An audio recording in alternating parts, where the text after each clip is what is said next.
संसार में प्राकृतिक संसाधनों में एक अजैविक संसाधनों में और प्रकृति द्वारा दिया हुआ एक उपहार के स्वरूप में आज अपन पूरे विश्व में जो एक मिट्टी संसाधन है जिसको सॉइल रिसोर्स के नाम से जानते हैं, रिसोर्स ज्योग्राफी में मिट्टी या मृदा संसाधन जिसको बोलते हैं, मृदा, मिट्टी या मृदा, सॉइल्स, अर्थात पृथ्वी के धरातल के ऊपरी सतह पर, पृथ्वी की धरातल की ऊपरी सतह पर हुमस परत, जो हुमस की परत, धरातल के ऊपरी सतह पर हुमस की परत जो सभी प्रकार की वनस्पतियों अर्थात वृक्ष है, घास है, वह झाड़ियां हैं, यानी कि सभी प्रकार की वनस्पतियों, कहने का मतलब वृक्ष है, घास है और झाड़ियां जो सभी प्रकार की वनस्पतियों में शामिल होती है। वनस्पतियां, वनस्पति का वर्ग होता है, वो घास हो सकता है, वो झाड़ी हो सकती है और एक वनस्पति हो सकती है, के उगने का एक माध्यम है। कहने का मतलब पृथ्वी के धरातल की ऊपरी जो सूक्ष्म परत है, पृथ्वी के धरातल की जो ऊपरी सूक्ष्म परत है, जो सभी प्रकार की वनस्पतियों के उगने का एक माध्यम है, मिट्टी कहलाती है। जो सभी प्रकार की, जिसमें झाड़ियां, घास है और वृक्ष है, वो सभी प्रकार की वनस्पतियों का उगने का एक माध्यम है, वो क्या कहलाती है? मृदा कहलाती है या मिट्टी कहलाती है। वस्तुतः मिट्टी मानव का मूलभूत संसाधन भी है, क्योंकि मानव मृदा में जन्म लेता है और मृदा में ही विलीन होता है। मिट्टी विशेषज्ञ डॉक्टर बेनेट, अमेरिकी मिट्टी विशेषज्ञ डॉक्टर बेनेट के अनुसार और विल्कॉक्स के अनुसार जो मृदा की परिभाषा दी गई है या परिभाषित किया गया है, तो विल्कॉक्स ने और अपने अमेरिकी मिट्टी विशेषज्ञ, मृदा विशेषज्ञ डॉक्टर बेनेट ने भी बताया कि मानव सभ्यता मिट्टी में ही पनपी है, मानव स्वयं मिट्टी में जन्मता है और मिट्टी में ही विलीन होता है। तो मृदा एक है, मानव का मूलभूत संसाधन है। कहने का मतलब मूलभूत संसाधन तो है ही है, यही नहीं बल्कि मिट्टी से ही समस्त जो जीवन है, जो मिट्टी से ही जो सारा पृथ्वी तल पर पाए जाने वाला जो समस्त जीवन, पृथ्वी पर पाए जाने वाला जो समस्त जीवन है, पृथ्वी पर पाए जाने वाला जो मानव जाति का जो समस्त जीवन है, वो मिट्टी पर निर्भर करता है। मनुष्य की सभी मूलभूत आवश्यकताएं, मनुष्य की सभी मूलभूत आवश्यकताएं मिट्टी से ही पूरी होती हैं। सभी मूलभूत जो आवश्यकताएं हैं वो मृदा से पूरी होती हैं। सभी प्राणियों का भोजन मिट्टी से ही प्रत्यक्ष या परोक्ष रूप से प्राप्त होता है। सभी प्राणियों का जो एक प्रकार का भोजन है वो मिट्टी से ही या तो डायरेक्ट या इनडायरेक्ट रूप से प्राप्त होता है। मानव के वस्त्र तथा व्यवसाय भी, मानव के वस्त्र जो पहनने के होते हैं, मानव के वस्त्र तथा आवास की आवश्यकताएं भी मिट्टी से ही पूर्ण होती हैं। अर्थात मानव के जो वस्त्र हैं पहनने के और उनके आवास है, जिसमें झोपड़ी से लेकर के आलीशान महल तक है, जिसमें अधिवास बोलते हैं, मानव का अधिवास, वो सारी जो आवश्यकताएं हैं वो मिट्टी से ही संपादित होती हैं, मिट्टी से ही पूर्ण होती हैं। कहने का मतलब है मनुष्य की सभी आर्थिक क्रियाएं मिट्टी पर ही आधारित होती हैं।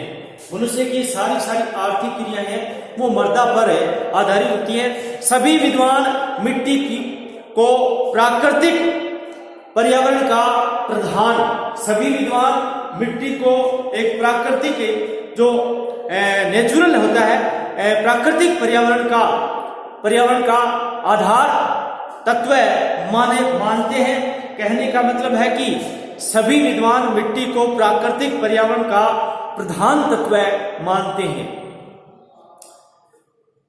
कोल नाम विद्वान ने एक परिभाषित करके लिखा है।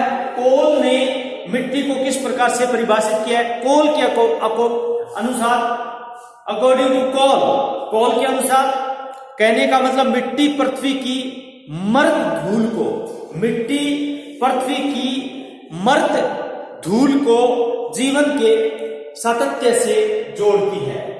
कोल ने मिट्टी को परिभाषित करते हुए लिखा, मिट्टी के बारे में बताया, उसकी गुणवत्ता के बारे में बताया। और व्हाइट एवं रेनर ने भी एक अच्छी डेफिनेशन दी है। व्हाइट एवं रेनर ने भी ऐसा माना है कि पृथ्वी तल पर यदि मिट्टी न होती, व्हाइट एवं रेनर कहते हैं कि पृथ्वी तल पर यदि मिट्टी न होती तो यहां जीवन कदापि संभव न होता। ये व्हाइट एवं रेनर विद्वान ने माना है मिट्टी को एक मूलभूत प्राकृतिक संपदा। कहने का मतलब सभी विद्वान मिट्टी को प्राकृतिक संसाधन का एक प्रधान तत्व मानते हैं। और इसी संदर्भ में रेनर एवं व्हाइट ने इसको मुख्यतः रूप से जो मत दिया है मिट्टी के बारे में, वो रेनर और व्हाइट के अनुसार पृथ्वी तल पर यदि मिट्टी न होती तो यहाँ का जो जीवन है वो कदापि ही संभव नहीं होता। इस प्रकार से मिट्टी द्वारा उत्पादन के व्यवसायों में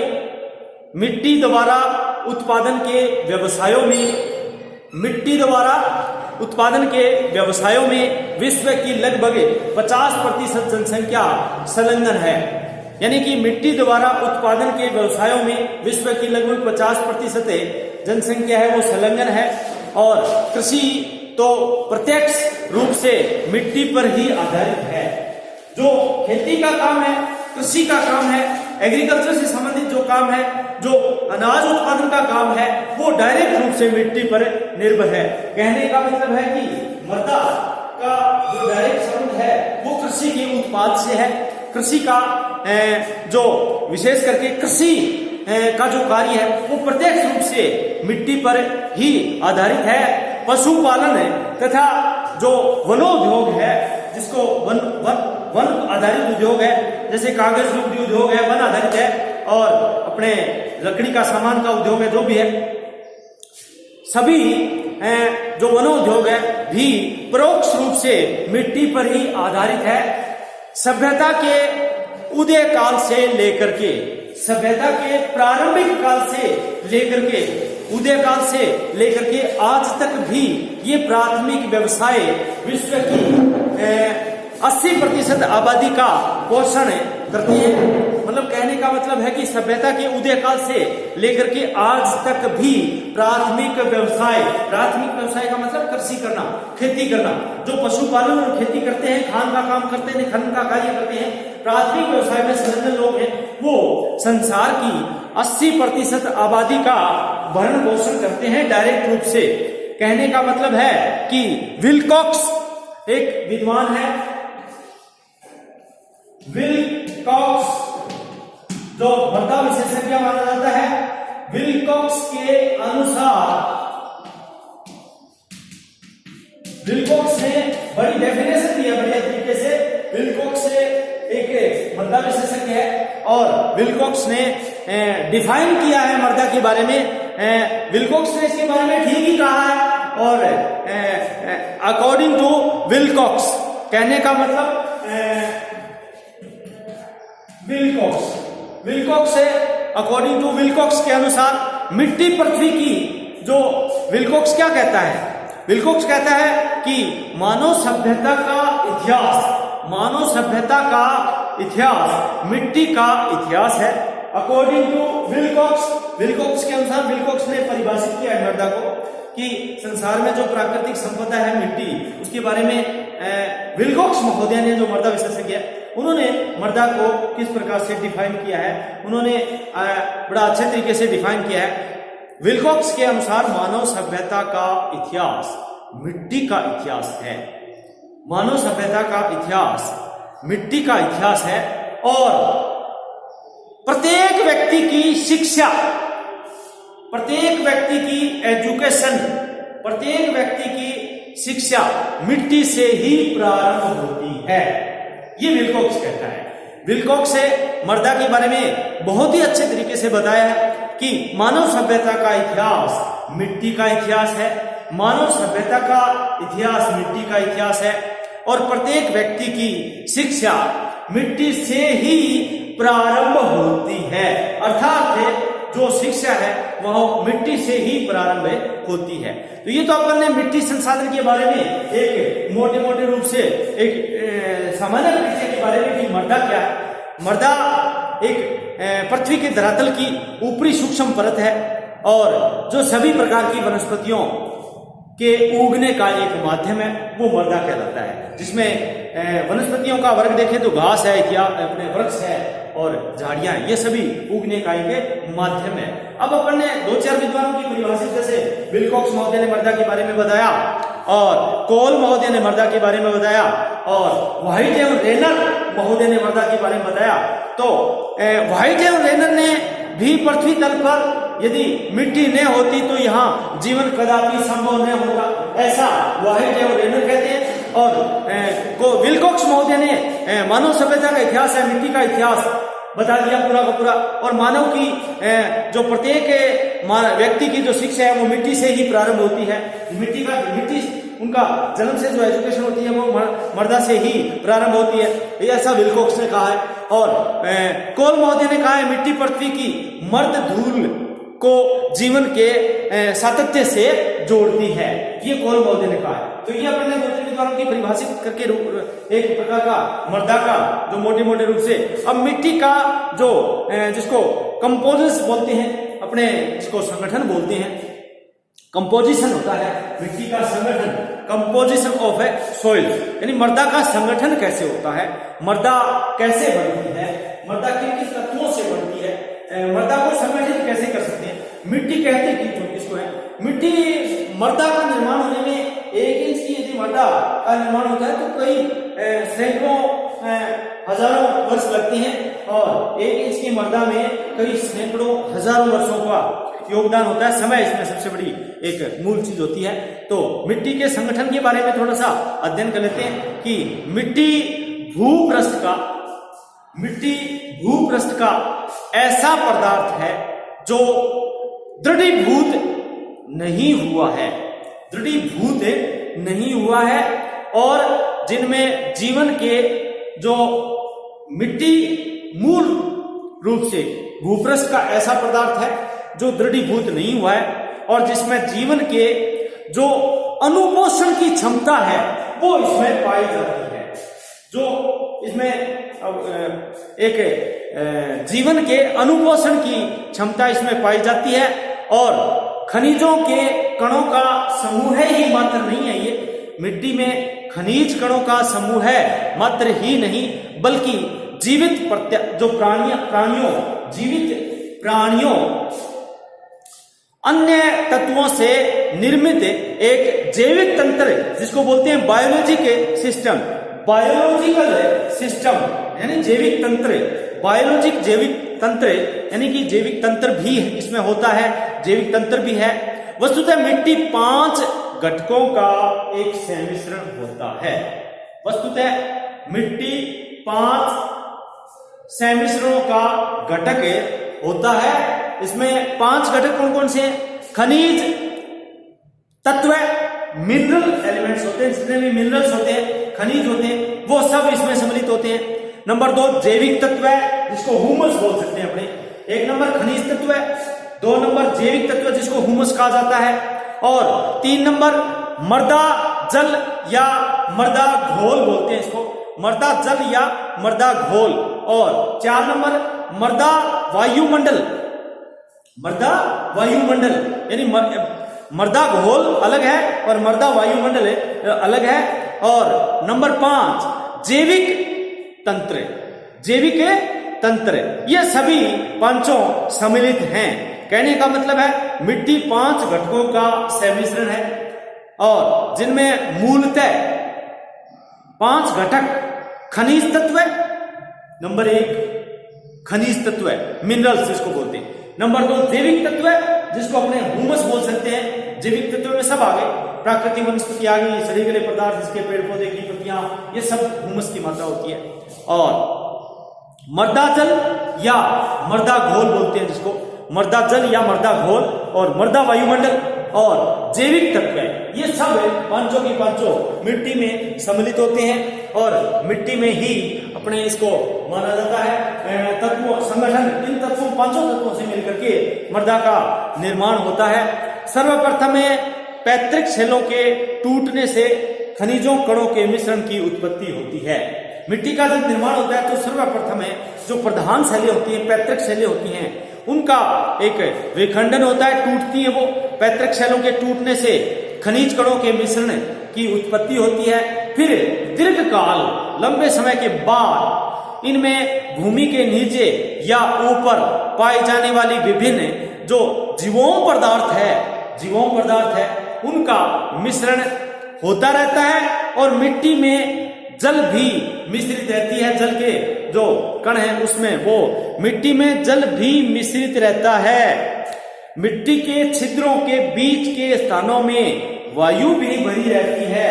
मिट्टी के बीच के जो स्थान है, छिद्र हैं, उनमें हवा भी भरी रहती है, तो हवा का मिश्रण हो गया, जल का मिश्रण हो गया। और कहने का मतलब है कि इनमें ऑक्सीजन की मात्रा कम, मृदा में ऑक्सीजन की मात्रा कम है तथा कार्बन डाइऑक्साइड की मात्रा अधिक होती है। मृदा के अंदर जब हवा भरी रहती है उनके छिद्रों में, तो ऑक्सीजन की मात्रा तो कम होती है और ऑक्साइड, कार्बन डाइऑक्साइड की मात्रा अधिक रहती है। प्रत्येक मिट्टी में एक, विशेष करके जो सभी प्रकार की, प्रत्येक मिट्टी में एक निश्चित प्रकार के पादप प्राणी, प्रत्येक मिट्टी में एक निश्चित प्रकार के पादप प्राणी और जिसको जीवाणु बोलते हैं अपने, पादप प्राणी, जीवाणु, कवक, सूक्ष्म जीव आदि भी मिलते हैं।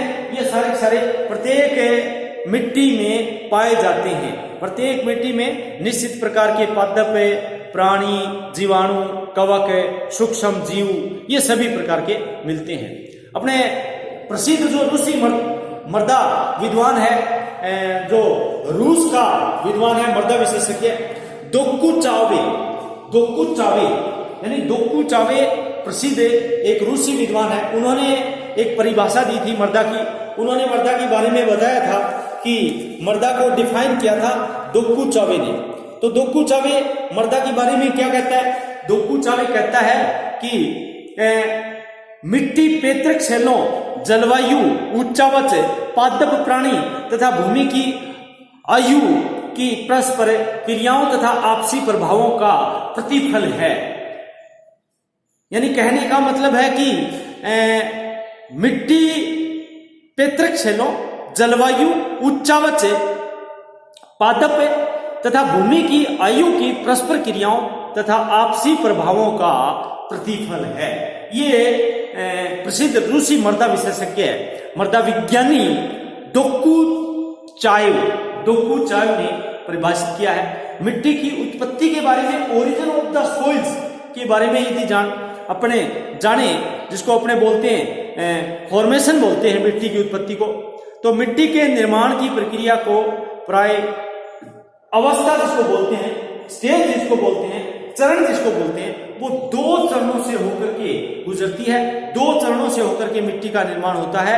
2 चरणों में बांट करके इसका अध्ययन किया जा सकता है। एक तो होता है अपक्षय, अर्थात सेलों तथा खनिज पदार्थों का टूट फूट, यानी सेल चट्टान होती है वो, और प्लस में खनिज पदार्थ होते हैं, वो क्या करते हैं, अपक्षय जिसको वेदरिंग बोलते हैं, टूट फूट, चट्टानों को टूट फूट की क्रिया होती है अपक्षय।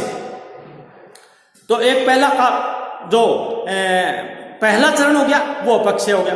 दूसरा मिट्टी का विकास, या जिसको बोलते हैं अपने मृदा जनन यानी मिट्टी का विकास, इसको अपने पेडोजेनिस बोलते हैं। पेडोजेनिस मिट्टी का अध्ययन करते हैं, अपने मिट्टी के बारे में जानकारी लेते हैं, मृदा के बारे में जानकारी लेते हैं, तो उस विज्ञान को पेडोलॉजी कहा जाता है। मृदा विज्ञान कहने का मतलब पेडोलॉजी यानी कि मृदा विज्ञान, है ना। मृदा विज्ञान, उस ब्रांच का नाम है अपने जिसको पेडोलॉजी बोलते हैं, है ना, पेडोलॉजी के अंतर्गत मृदा का अध्ययन करते हैं अपने, जिससे जिसको बोलते हैं अपने साइंस, तो साइंस डिपार्टमेंट में इसको वैज्ञानिक भाषा में इसको मृदा विज्ञान या पेडोलॉजी कहते हैं।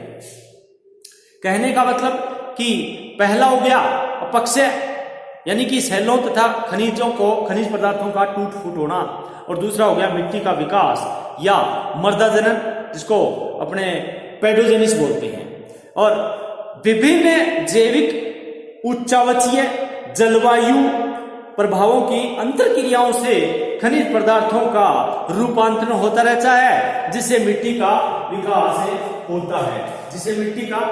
होता है, अब वेदरिंग जिसको बोलते हैं हमने, अपक्षय क्या है, पहली जो चरण है अपक्षय के अंतर्गत विभिन्न भौतिक, रासायनिक तथा जैविक प्रक्रम सक्रिय रहते हैं। अपक्षय जो होता है उसमें विभिन्न प्रकार के भौतिक, रासायनिक तथा जैविक प्रक्रम है वो एक्टिव होते हैं, और वो अंततः सेलों को जो कमजोर कर देते हैं, क्षीण कर देते हैं, सेलों को कमजोर करते रहते हैं, क्षीण करते रहते हैं। अपक्षय के भौतिक प्रक्रमों में सेलों का बार बार गीला होना व सूखना, गर्म तथा ठंडा होना, और जमना, हिमनद है जिसको बोलते हैं अपने हिमनदन बोलते हैं उनको, घुलना, रेत उड़ाना जिसको रेत उड़ना सम्मिलित है। ये सभी प्रक्रम विभिन्न प्रकार की जलवायु में सक्रिय होने से होने वाले अपर्दन के विभिन्न कारकों द्वारा संचालित हो रहते हैं, और सेलों को क्षीण बनाते रहते हैं, कमजोर करते रहते हैं अपक्षय के द्वारा, जिससे क्या होता है, सेलों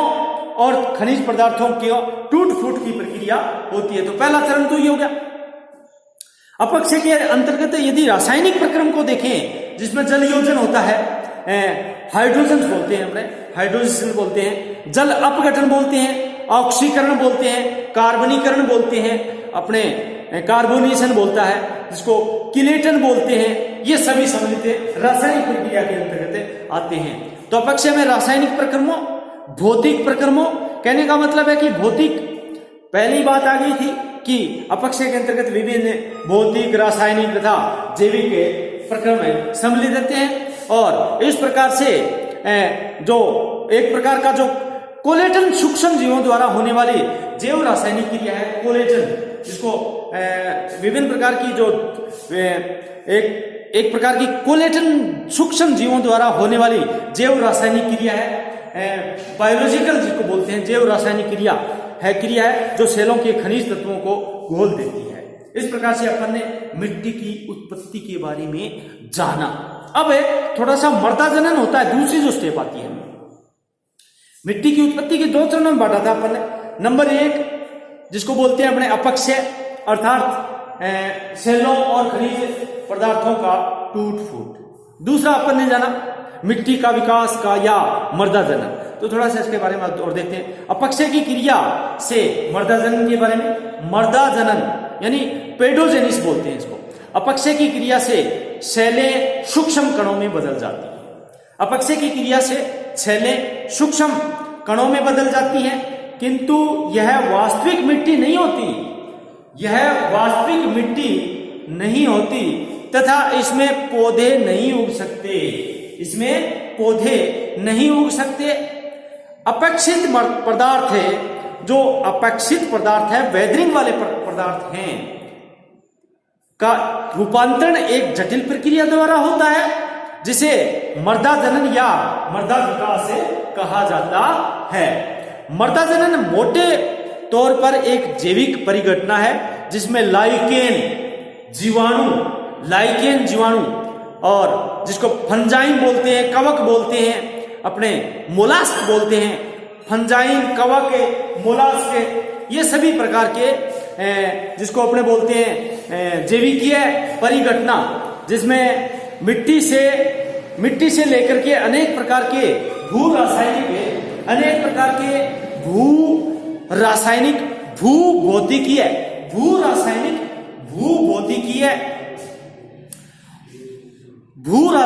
भूभौतिकीय तथा भू जैविकीय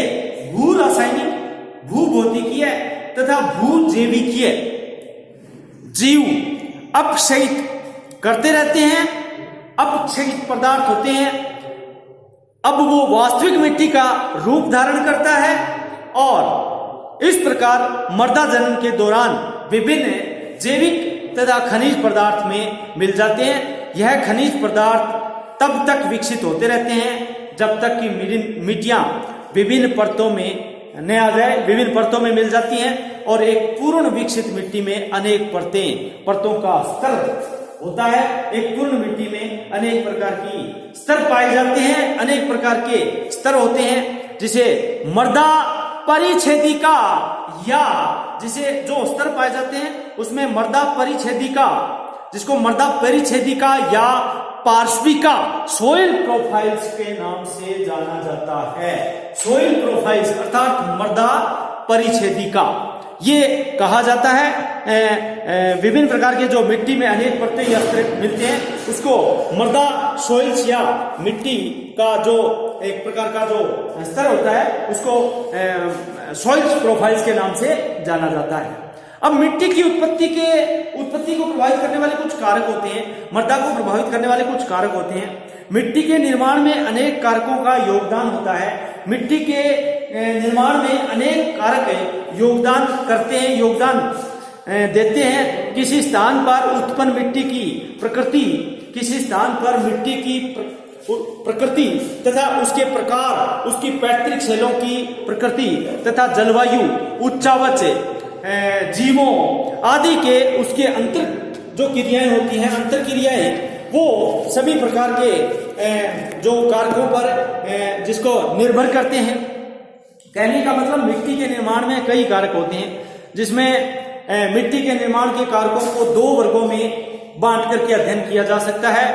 दो वर्गों में, एक तो निष्क्रिय कारक होते हैं जिसमें पैतृक शैलें हैं, उच्चावच है, समय, निष्क्रिय कारक बोलते हैं इसको। ये जिसको पैसिव फैक्टर बोलते हैं, पैसिव फैक्टर अर्थात निष्क्रिय कारक। और एक होते हैं सक्रिय कारक, एक्टिव फैक्टर बोलते हैं। दो वर्गों में बांट करके मिट्टी के निर्माण के कारकों को दो वर्गों में बांट करके अध्ययन किया जाता है। दो वर्ग होते हैं मिट्टी के निर्माण में, एक तो होते हैं पैसिव फैक्टर जिसको निष्क्रिय कारक बोलते हैं। निष्क्रिय में तीन है, एक तो पैतृक शैलें, प्रधान शैलें बोलते हैं इसको, जिसको पेरेंट रॉक्स बोलते हैं। एक रिलीफ होता है उच्चावच और दूसरा एक टाइम होता है समय, तीसरा।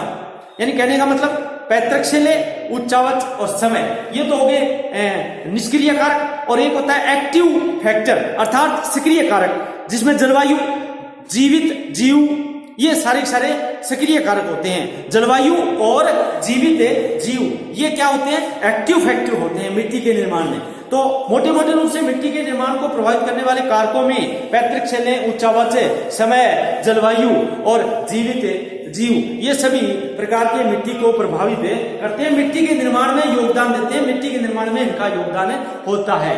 अब मिट्टी के गुण अपने अगला जो अपना पार्ट 2 में जो वीडियो रहेगा वो आगे, जैसे मिट्टी के प्रकार, संसार में मिट्टी कितने प्रकार के स्तरों में होती है, कितने जोन में बटी हुई है, वो अगले वीडियो में करेंगे। धन्यवाद।